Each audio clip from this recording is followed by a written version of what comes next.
Hello student and welcome to the 8th lecture for class 10th mathematics nurture. Myself is Tabib Siddiqui and as you know that we have finished the chapter number 1 called real number. काफी detail में discussion कर चुके हैं, बहुत कुछ कर चुके हैं. बहुत सारे लोगों की क्वेरीज भी आई थी कि सर कैसे सॉल्व करें. तो मैंने आपको ये बताया हुआ है कि रियल नंबर हमने खत्म कर लिया है. हमने एक्सरसाइजेस भी सॉल्व करना स्टार्ट कर दिया है. एक्सरसाइज 1.1 1.2 कंप्लीटली सॉल्व कर लिया है. लेकिन उससे पहले ही मैंने आपको ये एडवाइस किया था कि आप exercise 1.1 and 1.2 and 1.3 and 1.4 NCERT की पहले सॉल्व करके फिनिश कर लीजिए. मैं जब सॉल्व करूंगा it for the guidance, it for the help for you, है ना. लेकिन जब आप पहले से सॉल्व करके रखेंगे, जब हम लोग साथ में सॉल्व कर रहे होंगे तो आपको और बेटर क्लियरिटी आएगी, बहुत और बेटर क्लैरिफिकेशन आएगा. सो मेरा एडवाइस ये मानिए कि आप जब मैं चैप्टर आपको पहले कोई होमवर्क दे देता हूँ स्टूडेंट्स, तो आप उसको पहले क्वेश्चन को कर लिया करिए, है ना. उसको वेट मत करिए कि तभी सर जब सॉल्व करेंगे तभी हम करेंगे. नहीं, it is not like that. कि सबसे पहले आप खुद सॉल्व क्या करिए, फिर कोई प्रॉब्लम आएगा तो पूछा करिए. जब वीडियो लेक्चर आएगा उस लेक्चर एक्सरसाइजेस के अकॉर्डिंग तो मैं आपको वहां पे सॉल्व करके भी दिखा दूंगा. इट्स ए सोने पे सुहागा हो जाएगा आपके लिए. आपने भी कर लिया, मैंने भी कर लिया, तो आपको उसमें कोई डाउट रहेगा नहीं. नेक्स्ट थिंग इज दैट कि कुछ बच्चों के डाउट्स आ रहे थे सेक्शन रिव्यू को लेके और कुछ एक्सरसाइजेस को लेके. अलग अलग बुक से भी कई बच्चे क्वेश्चंस पूछ रहे हैं, ग्रुप पे भी डाल रहे हैं, पर्सनल कॉल भी करके पूछ रहे हैं. गुड.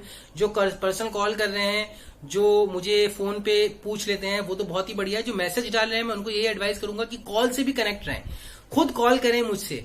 और उससे कॉल्स करने से क्या होगा कि हमारे बीच की जो ट्यूनिंग है वो अच्छी बैठेगी. हमारे बीच का जो गैप है, डिस्टेंस गैप जो आ रहा है, जो लाइव कॉन्फ्रेंसिंग या लाइव लेक्चर की वजह से नहीं हो पाता है, जो ऑफलाइन मोड में हमारे लेक्चर होते थे, तो ये जो डिस्टेंस गैप है ये कम होगा कॉलिंग से. मैं खुद कॉल कर रहा हूँ, विपुल सर भी कॉल कर रहे होंगे आप लोगों को, और सोशल साइंस के जो सर है विपुल सर, उन्होंने भी कॉल किया होगा. मैं खुद आपको कॉल करूंगा थोड़े दिन में, और आप लोग भी अपने डाउट्स और इंटरेक्शन के साथ मुझे कॉल करते रहा करिए, ठीक है ना. तो एक इंटरेक्शन होगा जूम ऐप के थ्रू. तो हमारा इंटरेक्शन ऑलरेडी हो रहा है. हर टीचर वहां पे आपकी कॉन्फ्रेंस ले रहा होगा, वहां पे डिस्कशन ले रहा होगा. मैं खुद वहां पे ले रहा हूं, और अभी एक हो चुका हमारा इस वीक में, और एक प्लान है. तो जैसे जैसे आप ये जूम डिस्कशन होते रहेंगे वैसे वैसे आप उसमें शामिल होइए. साथ साथ नोट्स को भी आप बनाइए, अपनी शेयरिंग करिए, ठीक है ना. तो व्हाट वी हैव डिस्कस की, मैंने आपको ये कहा था कि या तो आप एनसीईआरटी कंप्लीटली सॉल्व करिए, जो मैं कह रहा हूं, जो होमवर्क दे रहा हूं, असाइनमेंट भी दे रहा हूं साथ साथ. आपको पता चल रहा होगा मंडे और सैटरडे मेरा असाइनमेंट आएगा मैथ्स का 2 दिन, ठीक है ना. तो मंडे और सैटरडे को जो भी असाइनमेंट रहेगा उसको आप कंप्लीटली सॉल्व करिए based on what we have discuss in the last week. तो जो हमने क्वेश्चंस कर लिए होंगे, जो टॉपिक्स पढ़ लिए होंगे, वो क्वेश्चंस के या वो चैप्टर्स के वो टॉपिक के असाइनमेंट्स में आपको सेंड कर दूंगा थ्रू व्हाट्सएप. तो वो असाइनमेंट भी करना है, एनसीईआरटी के क्वेश्चंस भी करने हैं, और सेक्शन रिव्यू जो हमारे नोट्स है यूनिट 5 जो चैप्टर नंबर 5 है, आपको नोट्स गया होगा, उससे बच्चे क्वेश्चन पूछ रहे हैं, सेक्शन रिव्यू के क्वेश्चन पूछ रहे हैं. Good, very good. और एक्सरसाइजेस की भी जो क्वेश्चन है, क्योंकि चैप्टर फिनिश हो गया तो आपको फ्री छूट है, आप कहीं से भी क्वेश्चन कर सकते हो, कुछ भी पूछ सकते हैं, कोई भी डाउट ला सकते हो. चैप्टर कंप्लीटली फिनिश है मेरी तरफ से. रियल नंबर चैप्टर नंबर 1 हमारा कंप्लीट हो चुका है, ठीक है ना. 8 लेक्चर है, 8 लेक्चर के अंदर 8 लेक्चर से पहले हमने कवर कर लिया था. लास्ट 2 लेक्चर से तो हम एक्सरसाइज ही सॉल्व कर रहे हैं. ओके, तो हमने ये चैप्टर खत्म कर दिया है. अभी इसमें मेरी तरफ से पढ़ाने में कोई बाकी नहीं रहेगा. डाउट्स पूछने के लिए आप पूछ सकते हो, लेकिन पढ़ाने के लिए कुछ बाकी नहीं रहा है, ठीक है ना. तो in today's lecture we are going to start with exercise 1.3 and 1.4 and we will put the final layer of the coffin of this chapter. Finish करेंगे इस चैप्टर को कंप्लीटली, रियल नंबर को. तो 1.3 के अंदर बेसिकली रैशनल नंबर के, irrational number के proving के क्वेश्चन है, और 1.4 के अंदर रैशनल नंबर का जो डिवीजन किया था हमने, जो टर्मिनेटिंग एंड नॉन टर्मिनेटिंग के जो डिवीजन किए थे, उसके ऊपर बेसिस पे कुछ क्वेश्चंस है. तो 1.3 पे इरैशनल नंबर के क्वेश्चंस के प्रूविंग है, और 1.4 के अंदर टर्मिनेटिंग एंड नॉन टर्मिनेटिंग के प्रूविंग के क्वेश्चंस है. तो ये अगर क्वेश्चंस हो जाते हैं तो we are going to start with a new chapter. आज की क्लास में अगर टाइम मिलेगा तो हम नया चैप्टर स्टार्ट करेंगे, दैट इज कॉल्ड पॉलिनोमियल. अब देखो पॉलिनोमियल अगर हमें टाइम मिलेगा तो स्टार्ट कर पाएंगे, लेकिन मैं ब्रीफ आपको कर दूं कि डिफरेंट स्कूल में डिफरेंट स्ट्रेटेजी से चैप्टर चल रहे होते हैं. किसी स्कूल में क्वाड्रिक स्टार्ट किया होगा, किसी स्कूल में pair of linear equation start किया होगा, किसी स्कूल में पॉलिनोमियल, किसी स्कूल में रियल नंबर. लेकिन हम एज ए सीक्वेंस ही चलेंगे. चैप्टर नंबर 1 करेंगे, then chapter number 2, and depending upon the majority of the student they want कि उनकी चॉइस क्या है, तो हम उसके ऊपर भी चीजें कभी भी ले लेंगे. लेकिन फिलहाल नेक्स्ट चैप्टर पॉलिनोमियल रहेगा, क्योंकि बिना पॉलिनोमियल पढ़े ना लीनियर इक्वेशन पढ़ा जा सकता है, ना क्वाड्रिक इक्वेशन पढ़ा जा सकता है, और ना ही एपी पढ़ा जाता है, क्योंकि कुछ ना कुछ वहां पे भी इक्वेशंस का सॉल्विंग आती है. तो ये ध्यान रखिए कि बिना पॉलिनोमियल पढ़े अपन अलजेब्रा को टच भी नहीं कर सकते हैं. तो polynomial is like a heart of an algebra, ठीक है ना. तो पॉलिनोमियल को हम नेक्स्ट क्लास में या आज की क्लास में अगर टाइम मिलेगा तो होपफुली स्टार्ट करेंगे, अदरवाइज नेक्स्ट क्लास में we have formally start the polynomial.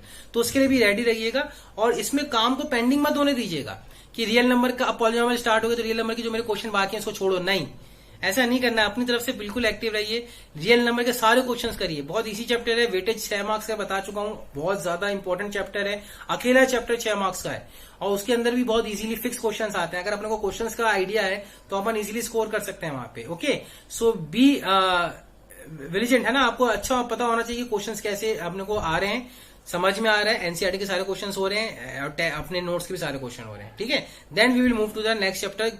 आपको धीरे धीरे उसको भी लेना है साथ साथ, लेकिन क्योंकि क्लास का पेस बहुत स्लो है, हम लोग बहुत धीरे धीरे से स्टडी कर रहे हैं। इसका मतलब आप नहीं कि आपको लेजी हो जाना है, आपको टाइम दिया जा रहा है ताकि आपने आपको इंप्रूव कर लें। ठीक है, जिस दिन मेरे को फास्ट करना होगा मैं फास्ट कर दूंगा, फिर आप ये नहीं कहेंगे सर आप फास्ट हो गए। आपको टाइम पहले दिया जा चुका है कि आप उस अपने जो पेंडिंग वर्सेस को कवर अप कर लें। ठीक है, तो enough time is giving for you to study, so let's be serious about our study and जो भी डाउट्स हो आप मुझसे पूछते रहिए। Let's start with the today session. Thank you for listening. Hello student and welcome to the 8th lecture for class 10th mathematics nurture. Myself is Tabib Siddiqui from RG Academy, and as you know that we have started the chapter real numbers from class 10th mathematics chapter 1 NCERT, और उस chapter को हमने finish कर दिया था। Theoretical part सारे कुछ कर लिए थे, हमने कवर अप कर लिए थे। रियल नंबर के अंदर थ्योरी के पॉइंट ऑफ व्यू से देखा जाए तो कुछ भी बाकी नहीं है। ठीक है ना, लेकिन अगर हम जैसे कि एज आई प्रॉमिस्ड यू कि मैं सारे क्वेश्चंस NCERT की जितनी भी एक्सरसाइजेज हैं 1.1, 1.2, 1.3, 1.4 ये सारी एक्सरसाइज आपके लिए सॉल्व करूंगा, because from the board point of view, as you know that कि बोर्ड पॉइंट ऑफ व्यू से NCERT की एक्सरसाइजेज से ही क्वेश्चन बनते हैं। ठीक है ना, चाहे आप बेसिक लो चाहे स्टैंडर्ड लो, NCERT की ही एक्सरसाइजेज से क्वेश्चंस बनते हैं। ये आप अपने दिमाग में रखो। आप प्रैक्टिस के लिए, नॉलेज को एक्सपैंड करने के लिए, अपनी स्किल्स को बढ़ाने के लिए RD की क्वेश्चन कर सकते हो, एग्जाम्पल की क्वेश्चन कर सकते हो, लेकिन बेसिकली बोर्ड एग्जाम का जो पैटर्न होता है वो NCERT बेस्ड ही होता है। ठीक है ना, अब आगे बढ़ते हैं कि 1.1 और 1.2 अपन ने कंप्लीट कर ली थी, कंप्लीट सारे क्वेश्चंस कर लिए थे। 1.1 के भी सारे क्वेश्चंस कर लिए थे, 1.2 के भी सारे क्वेश्चंस कर लिए थे, 1.3 एंड 1.4 बच रही है। 1.1 और 1.2 सिंपलर एक्सरसाइज थी, A=BQ+R के ऊपर बेस थी और यूक्लिड डिवीजन लेमा के ऊपर हमने काफ़ी चीज़ें उसके एनालिसिस की थी। अब 1.2 के अंदर HCF और LCM के ऊपर कंसेप्ट क्वेश्चन आ रहे थे कि जो HCF into LCM is equals to the product of the two numbers, it is like that. ठीक है ना, तो 1.1 और 1.2 हम ऑलरेडी कर चुके हैं। हमारे पास अब जो बचती है एक्सरसाइज 1.3 बचती है। तो एक्सरसाइज 1.3 के अंदर अगर आप नोटिस करेंगे तो ज़्यादातर क्वेश्चंस वो क्वेश्चंस हैं जो कि रियल इरेशनल नंबर को प्रूव करने के लिए, prove that something is a rational number. ठीक है ना, तो जैसे कि मैंने आपको बताया था कि रियल नंबर जब अपन ने स्टार्ट किया था कि रियल नंबर की दो कैटेगरी होती है। दो कैटेगरी के अंदर जो पहली कैटेगरी होती है वो रैशनल होती है, दूसरी कैटेगरी इरेशनल होती है। ठीक है, ये सारी चीज़ें मैं बार वापस से इसलिए लिखता हूँ ताकि आपके दिमाग में ये चीज़ें बैठ जाए। ठीक है, ताकि आप अच्छे से नोट डाउन कर लो, उन चीज़ों को रिवाइज कर लो। कोई भी चीज़ ऐसी नहीं होनी चाहिए जो आपके समझ में नहीं आए। हर चीज़ मैथमेटिक्स के अंदर जो भी कंसेप्चुअल थिंग लिखी जा रही है वो सब चीज़ समझ में आना चाहिए। तो जैसे कि मैंने आपको स्टार्टिंग में समझाया था कि रियल नंबर की कैटेगराइजेशन के अंदर आप देखोगे तो दो टाइप के रियल नंबर्स होते हैं, एक रैशनल और एक इरेशनल। और रैशनल की फिर अंदर मैंने दो कैटेगराइज की थी, एक टर्मिनेटिंग और एक नॉन टर्मिनेटिंग। टर्मिनेटिंग का मतलब कुछ स्टूडेंट से मुझे मैसेज करके पूछा कि सर टर्मिनेटिंग का बेसिक मतलब क्या है। बेटा टर्मिनेटिंग का मतलब ये होता है कि डेसिमल के बाद कहीं ना कहीं जाके डिजिट एंड हो जाए, है ना। और नॉन टर्मिनेटिंग का मतलब होता है कि डेसिमल के बाद जाके डिजिट ऐड नहीं हो बल्कि चलता ही रहे, चलता ही रहे, चलता ही रहे। अब नॉन टर्मिनेटिंग रैशनल भी हो सकता है और रैशनल भी हो सकता है, लेकिन दोनों में बेसिक डिफरेंस क्या है कि जो रैशनल होता है नॉन टर्मिनेटिंग वो रिपीटेटिव काइंड का होता है, जैसे 1.333333 जैसे यहाँ पे 3 रिपीट कर रहा है, तो नॉन टर्मिनेटिंग एंड रिपीटिव इसका नाम होता है। और जो इरेशनल होता है वो नॉन टर्मिनेटिंग होता है और नॉन रिपीटेटिव होता है। क्या होता है? Non repetitive. अब इसके अंदर मैंने आपको ये समझाया था लास्ट क्लास के अंदर। आज हम क्वेश्चंस देखेंगे जो हमारी एक्सरसाइज है कि इस क्वेश्चंस के अंदर non terminating and non repetitive, इसके अंदर अपन देखेंगे कि how you are going to prove any irrational number to be irrational. ठीक है ना, उसकी बेसिस हमने सॉल्व एग्जाम्पल कर लिया ऑलरेडी, लेकिन क्योंकि एक्सरसाइज 1.3 के अंदर ये क्वेश्चंस आ रहे हैं तो हम इस क्वेश्चंस को भी लेंगे। उसके बाद हम देखेंगे non terminating and repetitive number के बारे में भी अपन डिस्कशन कर चुके हैं। Non terminating and repetitive number identify कैसे होता है ये मैंने आपको बताया था कि कोई भी नंबर जो रैशनल होता है न्यूमरेटर अपॉन डिनोमिनेटर यानी P/Q की फॉर्म में लिखा जा सकता है। अब न्यूमरेटर और डिनोमिनेटर अगर ये को प्राइम्स है यानी अब और कैंसिल नहीं हो सकते हैं, को प्राइम के बारे में भी डिस्कशन कर चुके हैं। अगर ये को प्राइम्स है तो डिनोमिनेटर जो होता है उसके अंदर या तो 2 आना चाहिए या 5 आना चाहिए या 2 और 5 दोनों आना चाहिए। अगर इसके अलावा कोई नंबर आ रहा है 2 और 5 सॉरी इसके केसेस में नहीं है, ये टर्मिनेटिंग के केस में है। अगर 2 और 5 के अलावा कोई केस आ रहा है तो ये क्या हो जाएगा, non terminating and repetitive number हो जाएगा। लेकिन अगर जैसे न्यूमरेटर अपॉन डिनोमिनेटर की फॉर्म में लिखोगे नंबर, और न्यूमरेटर और डिनोमिनेटर या तो 2 आना चाहिए या 5 आना चाहिए या 2 और 5 का कोई कॉम्बिनेशन आना चाहिए, तो वो टर्मिनेटिंग होना चाहिए। एल्स तो क्या हो जाएगा, नॉन टर्मिनेटिंग हो जाएगा। तो यानी rational number P upon Q यानी एन अपॉन डी की फॉर्म में लिखा जा सकता है। डी, अगर डी के अंदर फैक्टराइज करोगे, प्राइम फैक्टराइजेशन निकालोगे और उस प्राइम फैक्टराइजेशन में 2 है 5 है या दोनों है तो टर्मिनेटिंग है। लेकिन इसके अलावा कुछ भी है स्टूडेंट तो वो टर्न टर्मिनेटिंग एंड रिपीटेटिव हो जाएगा। Getting it the point. So इस बेसिस पे अपन आज की एक्सरसाइज स्टार्ट करते हैं। और इसके अंदर जैसे कि ये नॉन टर्मिनेटिंग टाइप के जो नंबर होते हैं, जो नॉन रिपीटेटिव होते हैं, ज़्यादातर सर्ट्स की फॉर्म्स के होते हैं, है ना, रूट वाले नंबर, उसको अपन आज प्रूव करेंगे कि how is going to be irrational number. तो सबसे पहला पार्ट जो है एक्सरसाइज 1.3 पे आते हैं। होपफुली आप लोगों ने exercise 1.1, 1.2, 1.3, 1.4 completely most of the student ने कर ली होगी और कर भी लिए। काफ़ी स्टूडेंट्स के मेरा मैसेज आए हैं, उन्होंने अपने होमवर्क से सबमिट भी किया है।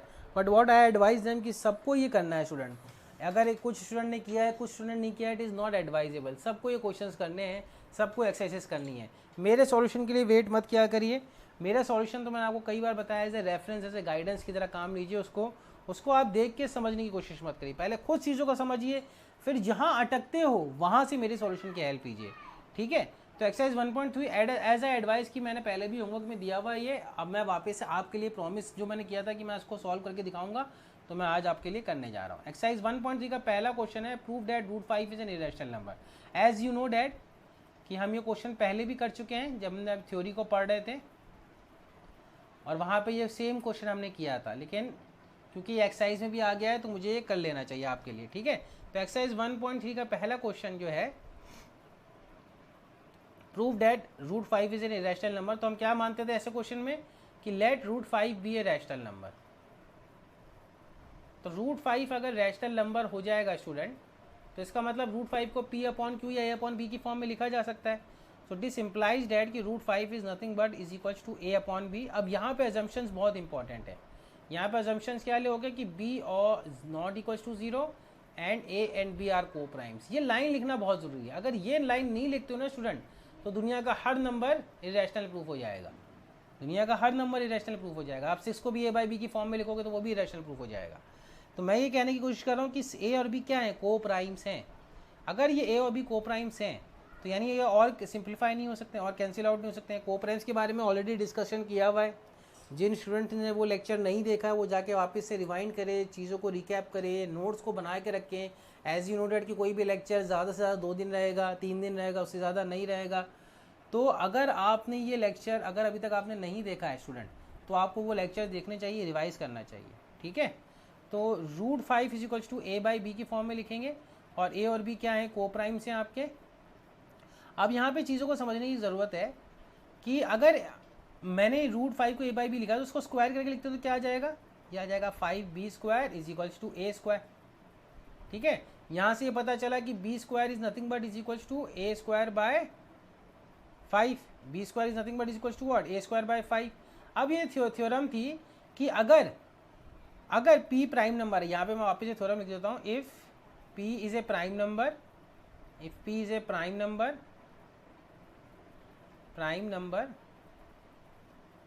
and divisible and dividing a square, then it will divide a also, ये भी आप लिख सकते हो, ये लिख सकते हो, है ना, ये लिखना ज़रूरी है। अगर ये लाइन नहीं लिखते हो तो ये कैसे क्लेम कर रहे हो कि मैं जो अब नेक्स्ट क्लेम करने जा रहा हूँ। देखो 5 प्राइम नंबर है और b एक इंटीजर है ना। Since b is an integer, अब यहाँ पे मैं नोटिस करना कि मैं ये लिखूंगा कि since b square is an integer, तो इसका मतलब क्या होगा, दिस इम्प्लाइज डैट कि a square is divisible by 5। अब a स्क्वायर क्या है, डिविजिबल बाय 5 है स्टूडेंट, और 5 क्या है, प्राइम नंबर। तो अगर p प्राइम नंबर, अगर 5 प्राइम नंबर है and dividing a square, then it will divide a also. That means कि this implies therefore a is also divisible by 5, a is also divisible by 5। ठीक है ना, जब moment अगर मेरा a divisible by 5 आ गया है तो मैं क्या लिख सकता हूँ, ए को 5 के टर्म्स में, यहाँ पे ये इंप्लाई करेगा कि ए को मैं 5 के मल्टीपल के टर्म्स में लिख सकता हूँ, यानी ए को मैं 5 के लिख देता हूँ। तो ए को 5 के लिखा है, तो इस equation 5b square equals to A square के अंदर मैं ए की वैल्यू 5 के डाल देता हूँ, ठीक है ना। तो मैं ए की वैल्यू 5 के डाल देता हूँ, तो ये जाएगा 5b स्क्वायर, ठीक है, फ्रॉम इक्वेशन 1। इस इक्वेशन को अपन बोल देते हैं 1। तो फ्रॉम इक्वेशन 1 क्या आ जाएगा, फ्रॉम इक्वेशन 1 आ जाएगा 5b square is equals to A square, that is 5k का होल स्क्वायर। सो ये कितना आ जाएगा, ये आ जाएगा b square is equals to 5b square is equals to 25k square. This something implies as 5 से 25 कैंसिल हो जाएगा, तो b square is equals to 5k square. So यहाँ से क्या पता चलेगा, यहाँ से पता चलेगा k square is equals to b square by 5, ठीक है। अब k स्क्वायर भी इंटीजर है। अब यही सेम थ्योरम लगा के देखिए कि अगर k स्क्वायर इंटीजर है and b square is divisible by 5 और 5 प्राइम नंबर है, तो अगर b स्क्वायर 5 से डिविजिबल है और 5 प्राइम नंबर है तो b भी 5 से भी डिविजिबल होगा। This implies since k is integer, k क्या है, इंटीजर है, since k square is integer, तो आप क्या बोलोगे स्टूडेंट, आप ये बोलोगे कि b square is divisible by 5। तो यहाँ से क्या पता चला, अब यहाँ पे ये चीज़ तो पहले ऑलरेडी आ चुकी है कि a and a is divisible by 5, ये तो अपन ऑलरेडी प्रूव कर चुके हैं। लेकिन यहाँ से और क्या प्रूफ हो रहा है, यहाँ से ये भी प्रूफ हो रहा है कि b is also divisible by 5, b is also divisible by 5। अब जब b डिविजिबल बाय 5 है, और इक्वेशन नंबर 2 आप देखिए, इक्वेशन नंबर 2 कौन सी है, इक्वेशन नंबर 2 ये रही। तो इक्वेशन नंबर 2 और इक्वेशन नंबर 3 से पता चला कि a and b both are divisible by 5, a and b both are divisible by 5। तो इसका मतलब क्या है कि अगर a और b both are divisible by 5, that means a and b are not coprime, but we have assumed that but a and b are coprimes. a और b अगर को प्राइम्स है तो इसका कोई भी फैक्टर नहीं होगा। a और b अगर को प्राइम्स है, सो इसका 1 के अलावा और कोई फैक्टर नहीं होना चाहिए। So our assumption is wrong, that means but a and b are co-primes and a and b both are divisible by 5, that is not possible, hence our assumption is wrong, is false, that root 5 can be written as a by b. So root 5 cannot be written as a by b, hence it is an irrational number,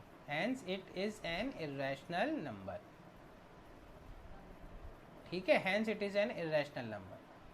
तो इस तरह से अपने को चीज़ों को लेके चलना है। सबसे पहले हमने क्या किया, हमने ये देखा कि रूट 5 को एक रैशनल नंबर अज्यूम किया। रैशनल नंबर अज्यूम करने के बाद हमने ये बोला कि a और b को प्राइम्स हैं। तो ये सारी लाइन लिखनी ज़रूरी है, अगर आप a और b को को प्राइम्स नहीं लिखते हो स्टूडेंट तो फिर दिक्कत हो जाएगी, ठीक है ना। तो ये लाइन बहुत इंपॉर्टेंट है, a और b को प्राइम्स अगर नहीं लिखोगे तो मार्क्स नहीं मिलेगा, ठीक है। अब a और b को को प्राइम्स अज्यूम किया, फिर मैंने दोनों तरफ स्क्वायर किया, तो 5b square is equals to a square आ गया। 5b square equals to a square से पता चला कि b square equals to a square by 5 है। अब a स्क्वायर बाय 5, तो b स्क्वायर इंटीजर है तो a स्क्वायर डिविजिबल बाय 5 हो गया, और 5 क्योंकि प्राइम नंबर है और a स्क्वायर को डिवाइड कर रहा है तो कंफर्म है कि a भी डिवाइड हो जाएगा 5 से, तो a डिविजिबल बाय 5 यहाँ से प्रूफ हो गया।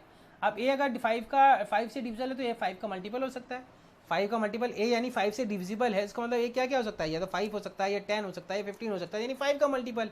तो a को मैंने क्या अज्यूम कर लिया, 5 के, ठीक है। अब a को मैंने 5 के अज्यूम किया, तो a को मैंने फिर इक्वेशन 1 में 5 के डाल भी दिया। यहाँ पे a स्क्वायर जो दिख रहा है ना, a स्क्वायर, इसमें मैंने 5 के डाल दिया। अब जैसे मोमेंट मैंने 5 के डाला ना, तो ये क्या हो जाएगा, 5b square equals to 5k square, यहाँ से b square equals to 5k square आ जाएगा, और k स्क्वायर की वैल्यू b स्क्वायर बाय 5 आ जाएगी। अब अगेन वही थ्योरम लगा दो कि k स्क्वायर इंटीजर है तो b स्क्वायर भी डिविजिबल बाय 5 होना चाहिए, और b भी डिविजिबल होना है 5 से, क्यों, क्योंकि 5 प्राइम नंबर है, ठीक है। अब इससे ये हुआ कि from equation 1 and 2 and 3 a and b both are divisible by 5। अब a और b अगर दोनों ही डिविजिबल बाय 5 हो गए तो a और b क्या हो गए, को प्राइम्स हो गए। सॉरी, a और b सारे क्या थे, हमारे को प्राइम्स थे, यानी फिर को प्राइम नहीं हुए, लेकिन हमारा अजम्पशन था कि a और b को प्राइम्स और a बाय b की फॉर्म में लिखे जा सकते हैं। तो इसका मतलब अपना अजम्पशन रॉन्ग है, तो इसका मतलब क्या हुआ, root 5 is not a rational number, it is a irrational number, ठीक है ना। सो ये पहला तरीका है, इस तरह से अपन इस पहले पार्ट को क्वेश्चन को सॉल्व करेंगे। बात समझ में आ रही है। अब इसी का जो सेकंड पार्ट है 3 + 2 रूट 5, 3 + 2 रूट 5 को अपने को प्रूव करना है कि ये एक इर्रेशनल नंबर है। सो 3 + 2 रूट 5 को अपन देखते हैं। 3 + 2 रूट 5, तो रूट 5 तो अभी आपने क्वेश्चन नंबर 1 से प्रूव किया है ना। सो सेकेंड पार्ट को ले लेते हैं 3 + 2√5. So be a rational number. Suppose करो कि ये एक रैशनल नंबर है. 3b ए रैशनल नंबर. तो 3 + 2√5 को क्या लिखा जा सकता है? 3 + 2√5 को लिखा जा सकता है a/b. अब यहाँ पे आप वापस अज्यूम कर लो कि b जो है 0 नहीं है और a और b क्या हैं? Are coprimes. ये हमारा अजम्पशन हो गया. ठीक है.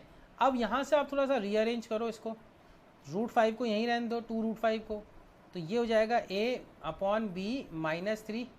यहाँ से सिंप्लीफिकेशन लोगे तो ये कितना हो जाएगा? 2√5 = a - 3b/b. ठीक है. तो यहाँ से आप देखोगे तो ये कितना आ जाएगा? √5 = a - 3b/2b. अब आप मुझे बताओ कि a और b कोप्राइम्स है. ठीक है ना. तो आप LHS तो आपने बोल दिया कि LHS तो क्या है आपका? LHS तो आपका ऑलरेडी प्रूवन √5. LHS आपका √5 है which is a irrational number. Which is an irrational number. अब ये कैसे इर्रेशनल है ये आपको प्रूव करना होगा. ये हमने क्वेश्चन नंबर 1 में किया हुआ है. अगर एग्जाम में सिर्फ 3 + 2√5 के बारे में बात करेगा तो √5 को पहले आपको इर्रेशनल प्रूव करना पड़ेगा. तो which is an irrational number proven in question number 1. ठीक है. लेकिन RHS आप देखो, RHS क्या है? RHS आप नोटिस करोगे तो ये लिखा हुआ a - 3b/2b. तो a - 3b, तो a और b तो इंटीजर्स है ना, कोप्राइम्स हैं. तो a - 3b और 2b ये हमेशा क्या किस फॉर्म में आएगा? ये p/q की फॉर्म में आएगा. अगर ये p/q की फॉर्म में आ रहा है क्योंकि a - 3b भी एक इंटीजर होगा और 2b भी एक इंटीजर होगा, तो ये क्या हो गया? एक रैशनल नंबर हो गया. तो ये क्या हुआ? इसका मतलब our assumption is wrong. LHS और RHS तो बराबर नहीं आ रहे. LHS is not equals to RHS. LHS तो एक रैशनल नंबर आ रहा है और RHS एक रैशनल नंबर आ रहा है. Hence our assumption is wrong. Hence our assumption is wrong. And इसका मतलब क्या हुआ? 3 + 2√5 is a irrational number. 3 + 2√5 is an irrational number. ठीक है. तो इस तरह से क्वेश्चन को सॉल्व करेंगे गाइस. ओके. इसमें आई थिंक अगर कोई दिक्कत आएगी तो मुझे आप उनसे फ़ोन करके पूछ सकते हैं. अदरवाइज तो मैंने क्वेश्चन सॉल्व कराए हैं, इसमें कोई इशू नहीं होना चाहिए. ठीक है. अब आ जाते हैं नेक्स्ट क्वेश्चन की तरफ कि you have to prove that कि नेक्स्ट पार्ट जो है क्वेश्चन नंबर 2 हो गया है. क्वेश्चन नंबर 3 के 3 पार्ट्स हैं. Prove that the following are irrationals 1 2 3. तो पहला पार्ट लेते हैं 1/√2. ठीक है. तो 1/√2 को आपको क्या करना पड़ेगा? तो फर्स्ट पार्ट जो थर्ड पार्ट का फर्स्ट पार्ट है 1/√2. तो सबसे पहले फर्स्ट मैं आपको बता देता हूँ. फर्स्ट यू हैव टू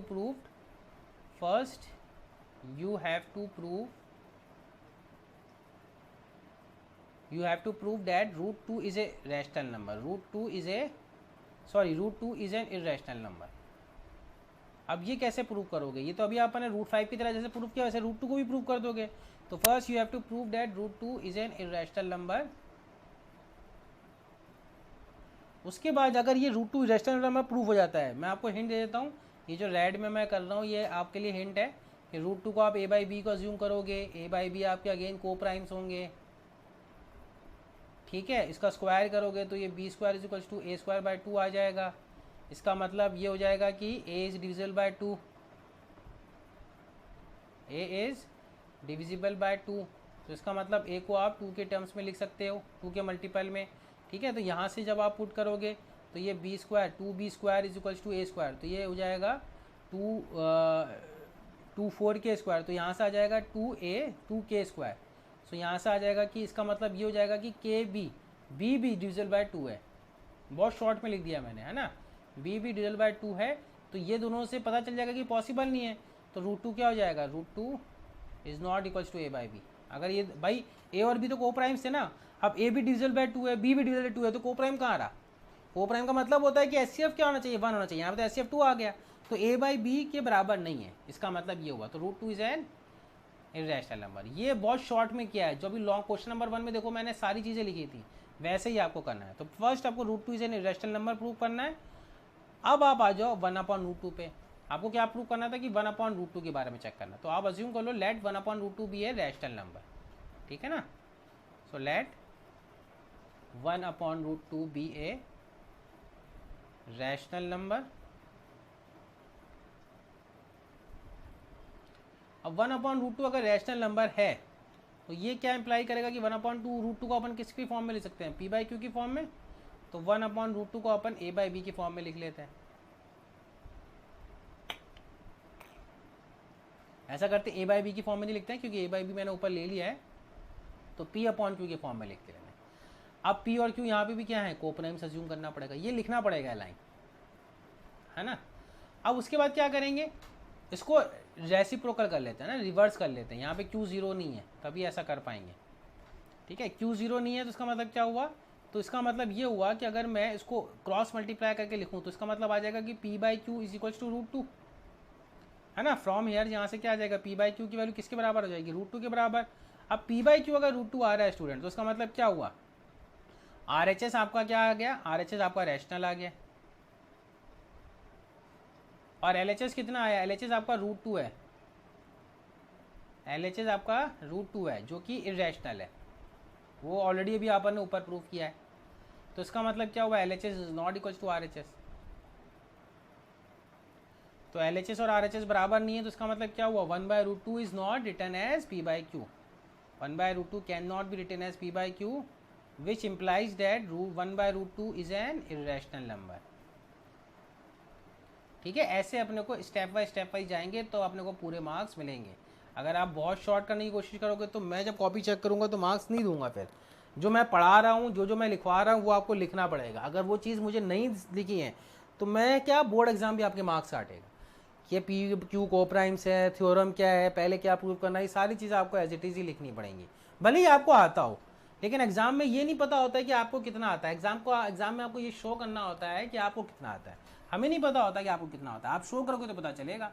तो थर्ड क्वेश्चन का भी फर्स्ट पार्ट हमने कर लिया, ठीक है। नाउ सेकंड पार्ट और थर्ड पार्ट ये बहुत इजीली हो जाएगा।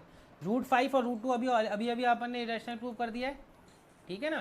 तो सेकंड पार्ट जो है थर्ड क्वेश्चन का, वो क्या है, 7√5, ठीक है। 7√5 ले लेते हैं सेकंड पार्ट। √5 तो अभी अपन रैशनल प्रूव कर चुके हैं ना, तो अपन ऐसा करते हैं, let 7√5 be a rational number. तो 7√5 भी रैशनल नंबर अगर अज्यूम कर लेते हैं स्टूडेंट, तो 7√5 को किस फॉर्म में लिखा जा सकता है, a/b की फॉर्म में लिखा जा सकता है, ठीक है। तो इससे ये पता चला कि अगर थोड़ा सा रीअरेंज किया जाए तो √5 इज इक्वल्स टू a/7b। अब a/7b, LHS तो आपका इरेशनल है, LHS हमने ऑलरेडी प्रूव किया हुआ √5 क्वेश्चन नंबर 1 के अंदर, इज ए इरेशनल नंबर, है ना। और ये जो है RHS जो है आपका, RHS जो है वो कितना आएगा, a/7b। ये कितना आ जाएगा, ये रैशनल है, ये p/q की फॉर्म में लिखा हुआ है, ठीक है। यहाँ पे a/b मैंने सॉरी गलती कर दी, यहाँ पे a/b कोप्राइम्स है, ये प्रूव करना, ये लिखना ज़रूरी है। अगर नहीं लिखोगे तो मार्क्स नहीं मिलेगा, भूलना नहीं है, ठीक है ना, आदत डालिए। अब LHS और RHS क्या है, बराबर नहीं है। LHS और RHS बराबर नहीं है, रैशनल और इरेशनल कैसे बराबर हो जाएंगे। तो इसका मतलब क्या हो गया कि 7/√5 को अपन a/b की फॉर्म में नहीं लिख सकते, hence our assumption is wrong, ठीक है ना। अब ये लिखना पड़ेगा, hence our assumption is wrong, this implies that 7/√5 is a irrational number, ठीक है। तो 7/√5 क्या हो जाएगा, एक इर्रेशनल नंबर हो जाएगा। तो इस तरह से क्वेश्चन नंबर 3 का सेकेंड पार्ट भी हो गया इजीली। अब आ जाते हैं थर्ड पार्ट पे, 6 + √2। तो 6 + √2 को भी अपन सॉल्व कर लेते हैं, यहीं पे कर लेते हैं। तो 6 + √2 को अपन अज्यूम कर लेते हैं, लेट 6 + √2 भी ए रैशनल नंबर, ठीक है ना। तो बी ए रैशनल नंबर अगर इसको अज्यूम कर लेते हैं तो इसको √2 को क्या लिखा जा सकता है, √2 को लिखा जा सकता है a/b - 6, this implies a - 6b/b। अब ये तो हो गया रैशनल और ये हो गया इरेशनल, ये अभी यहाँ पे प्रूव किया हुआ इस पार्ट में √2 के अंदर। तो ये भी क्या हो जाएगा, एक इरेशनल नंबर हो जाएगा। Our assumption is wrong and 6 + √2 is not a rational number, it will be a rational number. तो ये तीनों पार्ट इस तरह से इजीली सॉल्व हो जाएंगे। तो एक्सरसाइज 1.3 के अंदर बेसिकली आपको रैशनल और इरेशनल के केसेस को प्रूव करना था, ठीक है ना। इसमें और ज़्यादा कुछ नहीं करना था। एक्सरसाइज 1.3 के अंदर आपको क्या करना था, रैशनल और इरेशनल की केसेस को ही प्रूव करना था। Now moving to the exercise number 1.4, जो इसके बाद की एक्सरसाइज है, एक्सरसाइज नंबर 1.4। ये लास्ट एक्सरसाइज है इस चैप्टर की और बहुत सिंपल है, कोई ज़्यादा डिफिकल्टी नहीं है इसके अंदर। Without actually performing the long division state whether the following rational numbers will have terminating decimal expression और a non terminating decimal expression. तो without actually performing a long division method, यानी आपको डिवाइड करके नहीं देखना कि कहाँ कहाँ जाके डिवाइड हो रहा है, आपको बस ये बताना है कि टर्मिनेटिंग होगा कि नॉन टर्मिनेटिंग होगा। तो ये सारे ही रैशनल नंबर हैं, पहली चीज़ तो ये है। ये सारे रैशनल नंबर क्यों हैं? क्योंकि सारे ही पी बाई क्यू के फॉर्म में लिखे जा सकते हैं। अब सारे ही पी बाई क्यू के फॉर्म में लिखे जा सकते हैं स्टूडेंट, तो इसका मतलब ये है कि या तो ये टर्मिनेटिंग होंगे या नॉन टर्मिनेटिंग होंगे। तो अभी भी अपने से पूछ रहा है कि ये टर्मिनेटिंग कौन से हैं, इसमें ये पूछ रहा है कि टर्मिनेटिंग कौन से है। तो ये कैसे पता चलता है कि टर्मिनेटिंग कौन सा है? ये आज की क्लास के में इंट्रोडक्शन में मैंने आपको बताया था। ये कैसे पता चलता है कि कोई नंबर टर्मिनेटिंग कैसे है? ये ऐसे पता चलता है कि उस नंबर के डिनोमिनेटर में या तो 2 आना चाहिए या 5 आना चाहिए, या 2 और 5 दोनों आ जाए, लेकिन 2 और 5 के अलावा और कोई नंबर आता है तो वो नॉन टर्मिनेटिंग दे देगा। बात समझ रहे हैं? 2 और 5 के अलावा और कोई नंबर आता है तो वो नॉन टर्मिनेटिंग दे देगा। 2 और 5 या 2 और 5 के 2 और 5 दोनों हो सकता है। तो अब आ जाते हैं क्वेश्चन के ऊपर। क्वेश्चन है 13/3125। तो सबसे पहला पार्ट देखते हैं 13/3125। तो एक्सरसाइज नंबर 1.4 रियल नंबर की लास्ट एक्सरसाइज है, and today we are finish with the chapter completely with no logs, है ना। अब आपके ऊपर है कि वो जो नर्चर का मैंने आपको नोट्स दिया हुआ है, यूनिट 5 है, ठीक है ना, चैप्टर नंबर 5 है हमारे आरजी के नोट्स में। उस चैप्टर के अंदर आप सारी सेक्शन रिव्यू सॉल्व करिए, और काफ़ी बच्चों के उसमें डाउट्स भी आ रहे थे मेरे को।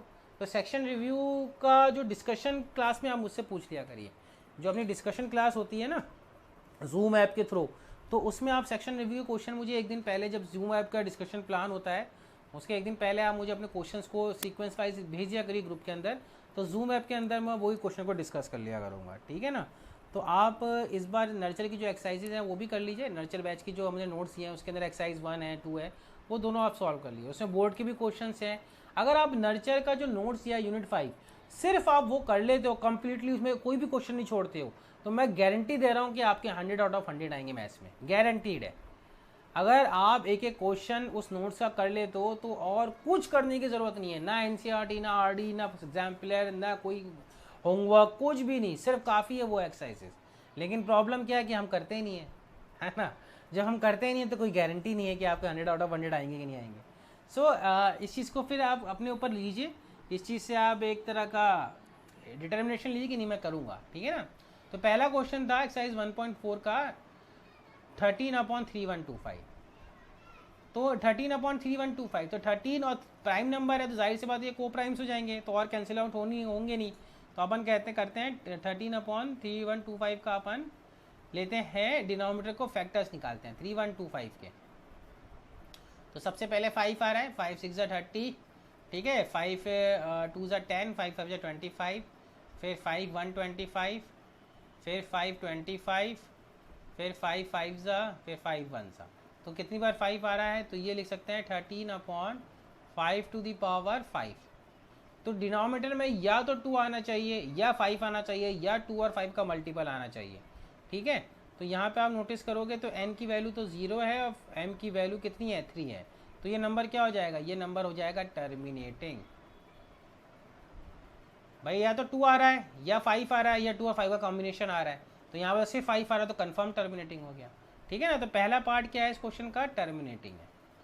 सेकंड आ जाते हैं 17/8। तो सेकंड पार्ट लिख लेते हैं 17/8। 17/8 दोनों ही को प्राइम्स हो गए। 17 एक प्राइम नंबर है और 8 उससे डिविजिबल नहीं है, तो फिर दोनों का एचसीएफ कितना हो जाएगा? 1 हो जाएगा। तो 8 यानी और कैंसिल आउट नहीं हो सकता। को प्राइम का मतलब क्या है कि और कैंसिल आउट नहीं हो सकते। तो अब क्या करेंगे? 2 4 8 इसका फैक्टराइज कर लेंगे, 2 2 4 और 2 1 जा।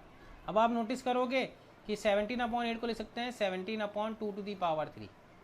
अब यहाँ पे अगेन अगर आपको मैंने बताया था कि डिनोमिनेटर में अगर को प्राइम्स हैं बन गए तो डिनोमिनेटर में या तो 2 आना चाहिए या 5 आना चाहिए या 2 और 5 का मल्टीपल आना चाहिए। अगर इन दोनों के अलावा कोई नंबर है तो नॉन टर्मिनेटिंग हो जाएगा। तो यहाँ पे n की वैल्यू कितनी आ रही है? यहाँ पे n की वैल्यू आ रही है 3, ठीक है, और m की वैल्यू 0। तो ये क्या हो जाएगा? ये आपका हो जाएगा नॉन टर्मिनेटिंग, है ना। 2 आ रहा है ना, सॉरी टर्मिनेटिंग हो जाएगा। क्यों? क्योंकि इसमें ना तो 2 के अलावा कुछ भी नहीं है डिनोमिनेटर में। मैं तो कह रहा था कि नॉन टर्मिनेटिंग में क्या होता है कि 2 और 5 के अलावा कुछ होना चाहिए। अगर 2 और 5 है लेकिन उसके अलावा भी कुछ है तो वो नॉन टर्मिनेटिंग आएगा, ठीक है ना। अब और एग्जाम्पल देखेंगे तो और क्लियरिटी आएगी। तो इस एक्सरसाइज 1.4 का सेकंड पार्ट भी इजीली हो गया। थर्ड पार्ट पे आ जाते हैं 64/455, तो ऑड इवन है तो जाहिर सी बात है कि नहीं होगा, कैंसिल नहीं होगा, तो 64/455, तो ये को प्राइम्स हैं। अगेन आपको उसको क्या करना पड़ेगा, इसके फैक्टर्स बनाने पड़ेंगे, ठीक है। तो 455 को आप देखो, 455 के फैक्टर्स करने पड़ेंगे अपने को। तो 455 के फैक्टर्स करोगे तो क्या आ जाएगा, 455 के फैक्टर्स करो, प्राइम फैक्टर्स के अंदर ब्रेक करो। पहले आप देखो 5 की टेबल में जा रहा है, 5 9 जा 45, 5 1 जा 5, ठीक है। फिर 91 आ गया है। अब 91 में क्या करेंगे, 91, हाँ 91 7 में जाता है, बिल्कुल जाता है। तो 7 1 जा 7, 7 3 जा 21 और फिर 30। तो ये जो हो रहा है ये हो रहा है 64/5 × 7 × 13। अब मैंने बोला था या तो इसके अंदर क्या होना चाहिए, या तो होना चाहिए 2, नहीं है, या तो होना चाहिए 5 है। अब या तो 2 और 5 दोनों आना चाहिए, तो वैसे तो 5 आ गया है, लेकिन 2 और 5 के अलावा और कोई नंबर नहीं होना चाहिए। तो और कोई नंबर आ रहा है, वो क्या आ रहा है, 17, 7 और 13 आ रहा है। तो इसका मतलब ये नंबर क्या हो गया, इसके 7 और 13 की वजह से ये नंबर क्या हो गया, नॉन टर्मिनेटिंग। नॉन टर्मिनेटिंग, अब क्योंकि रैशनल है तो नॉन टर्मिनेटिंग रहेगा एंड रिपीटेटिव भी रहेगा, ठीक है। तो ये चीज़ समझ में आ गई। तो क्वेश्चन नंबर थर्ड भी समझ में आया ना कि क्यों हो रहा है नॉन टर्मिनेटिंग, क्योंकि 2 और 5 के अलावा भी एक फैक्टर आ रहा है, यहाँ पे तो दो फैक्टर आ रहे हैं, 7 और 13। अब आ जाते हैं 15/1600। तो 15/1600, पहले तो उसको को प्राइम्स में कन्वर्ट कर लो, 15/1600। तो 5 की टेबल में जा रहे हैं, बिल्कुल 5 3 जा 15 एंड ये कितना हो जाएगा, 5 3 जा 15, 5 2 जा 10, 320। अब ये हो गया को प्राइम 3 और 320। अब 320 का आप एलसीएम ले लो, 320 का जब एलसीएम लोगे तो 2 160 जा, 2 80 जा, 2 40 जा, 2 8 जा, सॉरी 2 8 जा नहीं होगा, ये होगा 2 20 जा, है ना, 2 20 40 और ये आ जाएगा आपका फिर 2 10 और फिर आ जाएगा आपका 2 5 जा एंड देन 5 1 जा।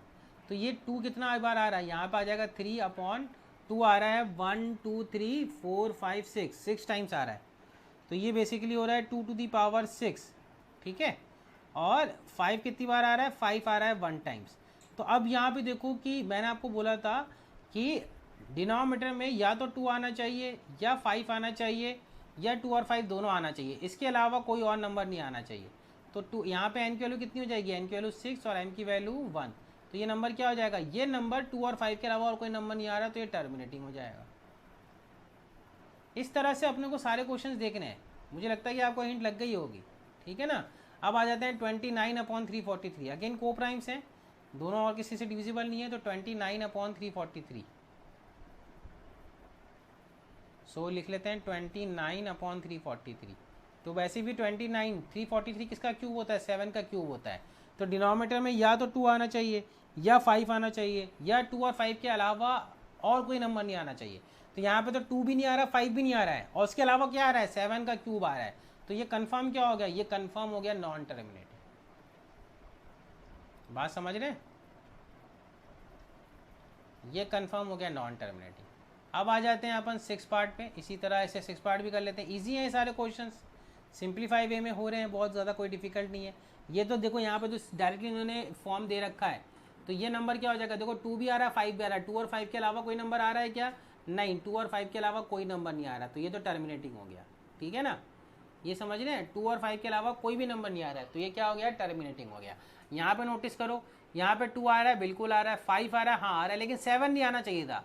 2 आ जाता चलता, 5 आ जाता चलता था, दोनों आ जाते तब भी चल जाते स्टूडेंट, लेकिन 2 और 5 के साथ कोई और नंबर आ जाता है फैक्टर के नीचे डिनोमिनेटर में, तो वो नॉन टर्मिनेटिंग हो जाता है। तो ये नंबर क्या हो जाएगा, ये नंबर हो जाएगा नॉन टर्मिनेटिंग। और क्योंकि रैशनल नंबर है तो पी बाई क्यू की फॉर्म में लिखा जाए, इसलिए रैशनल है, तो ये नॉन टर्मिनेटिंग एंड रिपीटेटिव रहेगा, ठीक है।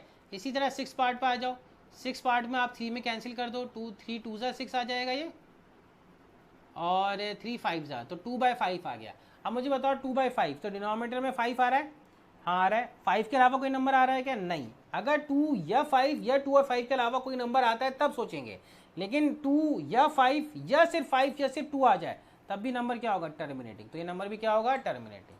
35/50 ले लेते हैं, कैंसिल करते हैं, 5 7 जा एंड 5 10 जा। 10 को फैक्टर करो तो 10 के फैक्टर आ जाएंगे 2 और 5, 2 × 5, तो ये तो कंफर्म हो गया टर्मिनेटिंग। तो या तो 2 आना चाहिए या 5 आना चाहिए या दोनों आना चाहिए। अब यहाँ तो दोनों ही आ गए, उसके अलावा कोई नंबर नहीं है, तो ये टर्मिनेटिंग हो गया। इसी तरह 77/210, इसको आप कैंसिल आउट करोगे स्टूडेंट। 77/210 को 7 से कैंसिल कर दो ऊपर नीचे। अभी तो कोप्राइम नहीं है ना, ये कोप्राइम बनाना पड़ेगा, उसके बाद डिनोमिनेटर को चेक करेंगे अपन। तो सबसे पहले इसको हमने कोप्राइम बनाया, तो 77/210 को कोप्राइम बनाया, 7 11 जा कैंसिल हो रहा है और नीचे 7 3 जा। अब 30 के फैक्टर्स कर लो, अभी कोप्राइम्स हो गए। तो 30 के फैक्टर करोगे तो कितना आ जाएगा, 2 3 जा 6 एंड 6 5 जा 30, ये फैक्टर आ जाएंगे। तो 2 आ रहा है, हाँ आ रहा है, 5 आ रहा है, हाँ आ रहा है, दोनों आ रहे हैं, कोई दिक्कत नहीं है। लेकिन 2 और 5 के अलावा कौन सा नंबर आ रहा है, 3 आ रहा है। ये नहीं होना चाहिए था। जैसे ही ये हो गया तो ये नॉन टर्मिनेटिंग हो गया। अगर ये नहीं होता तो टर्मिनेटिंग हो जाता। तो ये पार्ट अपन ने अच्छे से डिस्कस किया हुआ था कि अगर कोई p/2 की फॉर्म का कोई नंबर लिखा हुआ है तो वो कंफर्म रैशनल है। अब रैशनल है, या तो टर्मिनेटिंग होगा या नॉन टर्मिनेटिंग होगा। टर्मिनेटिंग है स्टूडेंट, तो इसका मतलब ये है कि उसके डिनोमिनेटर में या तो 2 दिखेगा या 5 दिखेगा, या 2 और 5 के अलावा और कोई नंबर नहीं दिखेगा। दोनों ही दिख सकते हैं लेकिन और कोई नंबर नहीं दिखेगा 2 और 5 के अलावा। लेकिन अगर और कोई नंबर दिखता है, कोई और प्राइम नंबर दिखता है, तो कंफर्म वो नॉन टर्मिनेटिंग एंड रिपीटेटिव है।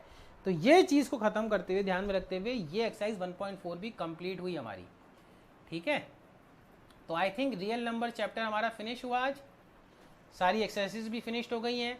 सेक्शन रिव्यूज़ के बारे में मैंने ऑलरेडी डिस्कशन कर दिया है आपको कि आप धीरे धीरे करके मुझसे व्हाट्सएप पे डालते रहिए। जूम ऐप के थ्रू हम लोग डिस्कशन में उसको ले लेंगे। तो real number chapter number 1 today we have finished. ठीक है ना, कंप्लीट हो गया है। All the exercises of NCERT I have solved fully here in the lecture notes. तो आपके लेक्चर नोट्स में भी एनसीईआरटी के सारे क्वेश्चंस होने चाहिए। जो हमारा नेक्स्ट चैप्टर होगा, जो नेक्स्ट क्लास में हम पढ़ेंगे, it will be the second और द एनसीईआरटी जो मैथमेटिक्स के अंदर सेकंड चैप्टर है, डेट इज पॉलिनोमियल। ठीक है, और एक बार मैं देख लेता हूँ कि आप कौन से चैप्टर के अंदर कौन सा चैप्टर दे रखा है। वैसे तो मेरे ख्याल से पॉलिनोमियल ही होना चाहिए, और नहीं तो मैं आपको भेज दूंगा। वैसे तो हमारा सेकंड चैप्टर पॉलिनोमियल ही रहेगा। ठीक है, क्योंकि हम लोग एनसीईआरटी के हिसाब से ही चलेंगे। और अगर फिर भी कोई किसी की कोई स्पेशल रिक्वायरमेंट है कि स्कूल एग्जाम में या यूनिट टेस्ट में कोई चैप्टर पहले आ रहा है, तो मुझे बता दें, हम लोग उसको जूम ऐप के थ्रू या फिर छोटा मोटा डिस्कशन करके उसको भी क्लियर कर लेंगे, है ना। या तो फिर आप मुझसे उससे क्वेश्चन ही पूछ सकते हो। सो chapter number 2 polynomial next class में अपन लोग स्टार्ट करेंगे। एंड आपके लिए होमवर्क जो है वही है कि आप सेक्शन रिव्यू को कंप्लीट, एक्सरसाइज नर्चर की जो एक्सरसाइज है रियल नंबर यूनिट 5 की, और मतलब होमवर्क है, और आप कंप्लीट करिए all exercises, complete all exercises from notes from unit 5, है ना, जो नर्चर के यूनिट 5 है। और सेक्शन रिव्यू भी सारे सब कर ली, सेक्शन रिव्यू कंप्लीट, सारी सेक्शन रिव्यू भी कंप्लीट कर ली। तो ये चीज़ ध्यान में रखिए। हम लोग फिर मिलेंगे क्लास नेक्स्ट क्लास के बीच में। तो और डिस्कशन बीच में कोई और डिस्कशन होता है तो हम लोग उसको डिस्कशन में भी आप मुझे प्रॉब्लम्स लेके आ सकते हैं। WhatsApp calling, video calling, phone calling is always there, WhatsApp messaging also always there you regarding to help you regarding this. ठीक है ना, कॉल कर सकते हैं, मुझसे गाइडेंस ले सकते हैं। Care, be send, take care, be safe, thank you for listening, bye.